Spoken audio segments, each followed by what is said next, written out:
In some ways, Giambattista Tiepolo is the last artist of the Old Master tradition that goes back to the Renaissance and stretches into the 18th century. Giambattista's son, Domenico Tiepolo, was destined from birth to take over the family workshop. We can recognize drawings that are by Domenico that relate to works being done by Giambattista at the time. So the story we're trying to tell is how the Tiepolo, father and son, used drawings, both as preparatory drawings, finished drawings, and as drawings made for their own enjoyment. Spirit and Invention, Drawings by Giambattista and Domenico Tiepolo, is a survey of their work as draftsmen. It stretches almost 100 years, from drawings done in the early 1700s until right around 1800. It looks at every kind of drawing that they made, drawing on the Morgan's very rich collection of this material. This is the first time that the Morgan has shown so many of its Tiepolo drawings. We have nearly 300 in the collection. Here you have a chance to really enter their world, and you see them in all of their facets. And to be able to see some of the Morgan's finest drawings connected with certain essential loans makes it a pleasure to walk into this room.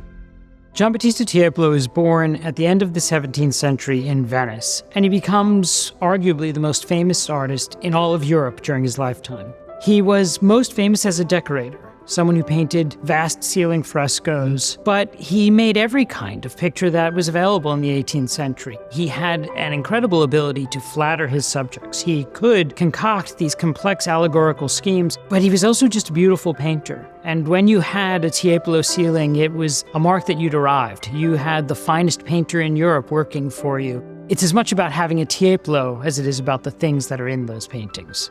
Domenico Tiepolo is Giambattista's oldest son, and we begin to see him emerge when he's probably 16 or 17 years old. Having been trained to be an artist practically from birth, he becomes Giambattista's primary assistant. Eventually, Domenico becomes an independent artist, although for the rest of his career, from his first independent drawings to his latest works, we find little quotations of his father's paintings and drawings and ideas, even at the end of Domenico's life. It becomes a sort of insider's game of quotation and emulation.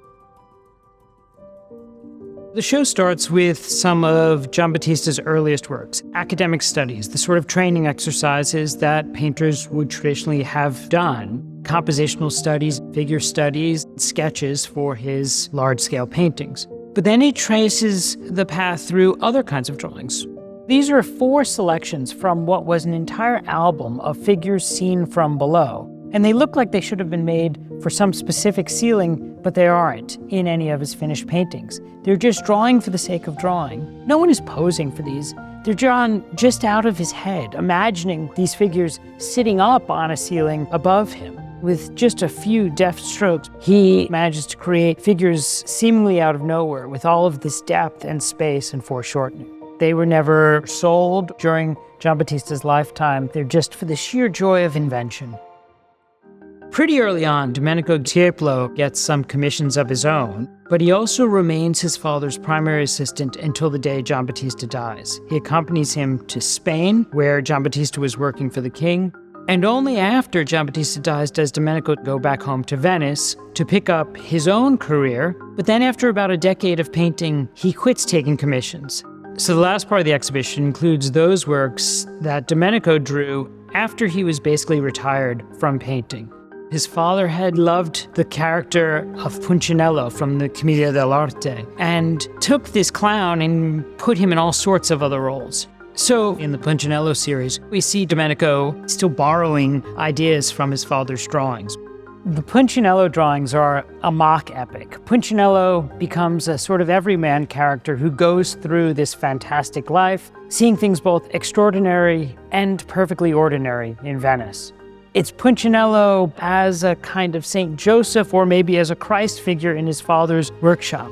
And in this doubling of meaning through quotation, you begin to understand just how complex this series is. It's like his artistic will and testament in a way, accounting for his own work and his father's work, and a whole tradition of Venetian painting of both daily life and mythological themes.